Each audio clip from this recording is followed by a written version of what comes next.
Gather around, people. This is my Valentine's Day hell date story. Now, mind you, this was many moons ago, but still, I think of it fondly, with humor and a bit of disgust. So I thought I'd share it with you here today. Why not? I encountered an acquaintance that I suspected may have had some attraction to me, maybe a little bit of a crush, and that's cool. But it was neither the time nor the place. At the time that I met them, I was in a committed relationship. No one was on my radar. No one else was on my radar. But one holiday season, with Valentine's Day quickly approaching, they asked me out. And I was recently out of a relationship, not really focused on relationships or dating. And I thought to myself, what the heck? I don't have anything else to do. I might as well get dressed up, put on a bit of makeup, and get, wine and dine a bit, and spend some time with an acquaintance that I'd like to get to know a little bit better. Why not? Didn't think past that. It was fine. So the date was set. So I made sure my hair was done. I had my makeup done. Nice dress, wearing some heels, nice evening bag, doing it up real big. The plan was to go to one of the nicer hotels in the area. They had a beautiful, elegant restaurant that was a part of the hotel. And this is somewhat small town life, so there's not a lot to offer, or at least there wasn't at the time. So this was one of the nicer venues. And mind you, I do feel like this person wanted to impress a little bit, and I was game for it. Sure, why not? Let's go. Let's go. We're going to have a nice time, have a few laughs. It's going to be great. Right? Right? Right? Huh. So the day of, the person was going to pick me up at my house. They were about 45 minutes to an hour late. The restaurant was actually about 35 minutes from where I lived, so not the greatest start. So when the person finally arrived, they were in this old school cream-colored Malibu. Really nice, a classic. I was down to ride. So we left. Finally, we arrived at the venue. So looking over the menu with this person, they asked me what I was going to order. And I told them some of the things that I was considering. One of the specials that they had at the time was grouper. The person I was with said to me, yeah, I was considering that, but what is it? And I said, well, it's fish.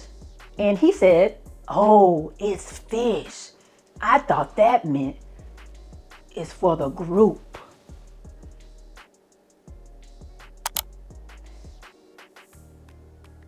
He thought grouper meant for the group.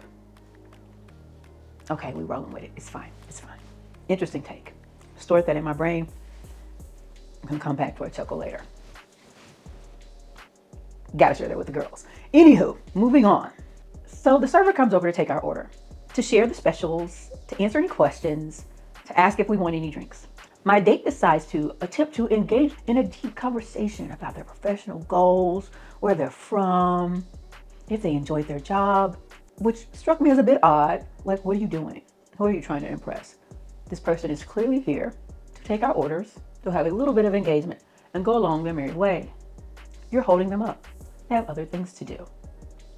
Let them take the order, okay? So, a little weird, but okay, no big whoop. We start with drink orders, so I'm sure I ordered a glass of wine. My date, however, ordered a double Hennessy, a double Hendo. He did. We have our meal, and then he orders another double Hennessy, and it goes downhill from there. He was quickly 2 sheets to the wind, as they say, drunk as hell. Okay. We talk about maybe taking a walk on the grounds, going through this hotel's beautiful hotel, walking through the lobby. And so as we began to wrap up, we decided it was time to get the waiter's attention. And how did my date go about doing that, you may ask? Well, let me demonstrate. Woo, woo, woo, hey, woo, woo, woo, hey, bruh, hey.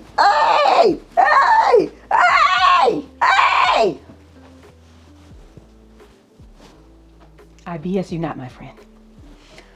I BS you not. That is how he got our waiter's attention.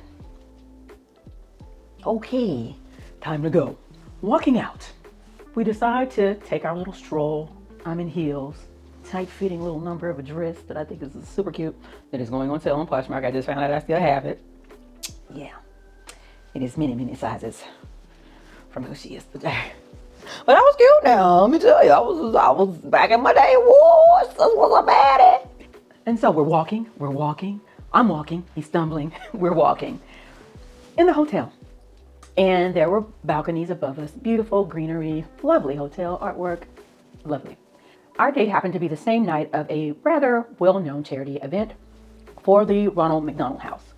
And at this event, they have someone in full garb dressed as Ronald McDonald.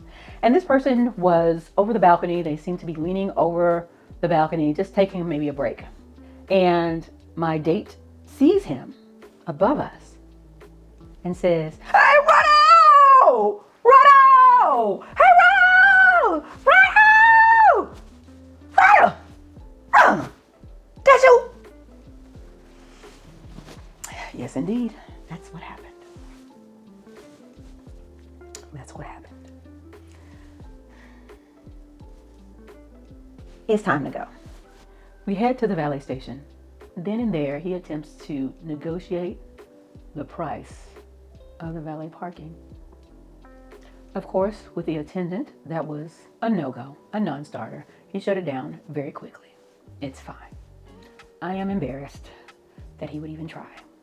If I could even get more embarrassed than I already was. Lord. So the Malibu gets pulled around and he gets in the driver's side. I get in the passenger side. I look. He starts the car. There's a bit of snow and ice around. After all, this is February. Drives a couple feet and I say, no. Hey, why don't you let me drive? He agrees. Thank God. So here I am, all 5'1" of me, in an old school Malibu, driving 30 miles to my home with a date who is drunk on his ass in the passenger side. Okay? Driving on the interstate. Speedometer broken. Fine. As long as I can get myself home, fine.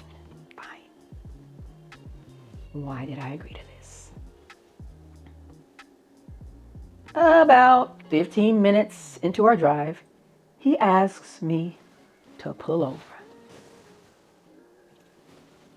I do. We pull over to the side of the interstate highway so this man could piss. Yeah. We pulled over so he could pee on the side of the interstate. No judgment. However, it is very interesting considering all of the very interesting things that have occurred up to this point in the story. He relieves himself. He gets back in the back seat of the car, lays down. We continue our journey. Okay?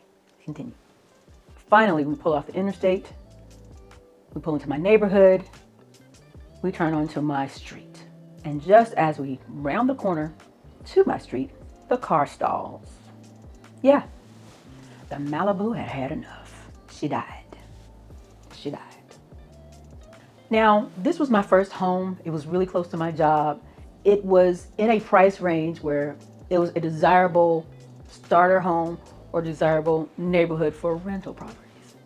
So across the street, one of my neighbors' homes was kind of like the party house of the college age people. The Omega party house, if you will, lit on Thursdays, and many other days of the week. I've even had a student that I worked with knock on my door and ask me if I wanted any chicken because they were barbecuing. No, thank you, baby.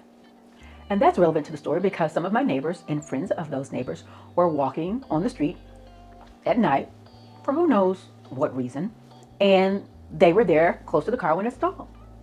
And they were really impressed by the car. They were like, "Hey, I love this car. Can you ask him if he wants to sell it?"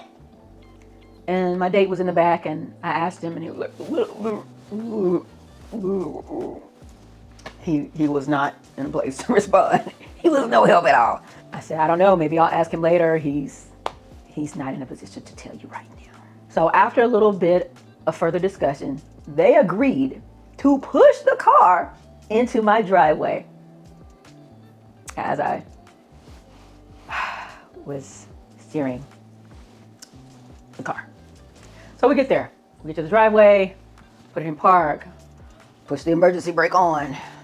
And I considered leaving him in the car, letting him sleeve it off.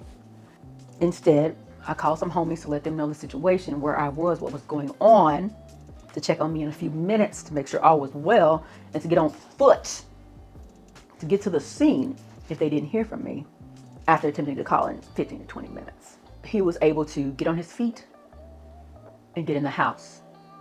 Led him to the living room, gave him a blanket, gave him a pillow, let him know that I was about to go to my bedroom suite, said goodnight. He had the nerve to ask if he could come with me. Hell no! Hell no! Hell no! You better take this pillow and this blanket and go about your business, sir. Sir! The audacity, the unmitigated gall, sir. Sir. Sir. Sir. Anywho, got behind my locked door, let my friends know that I was okay, went to sleep. Peeked in the next morning, and he was gone. And I am 99% sure that that sucker pissed in one of my plants. I am darn near certain of it. So that's the hell date story for Valentine's Day many moons ago. Yeah. I'd love to know what your thoughts are on this hell date story. And I'd love to know if you have your own. To all the singles in the month of February, I want to wish you the very best in the season of your life. Know that you can live your life right now and you don't have to wait to be coupled to enjoy your life. There are positives and there are negatives to being single and to being coupled. I'm going to try a few more story times. Yes, I am. But if you've enjoyed this one, please don't forget to like, subscribe, and hit that notification bell so you won't miss a future video. Thanks, and I'll see you next time for more foolishness. I got plenty. Too much.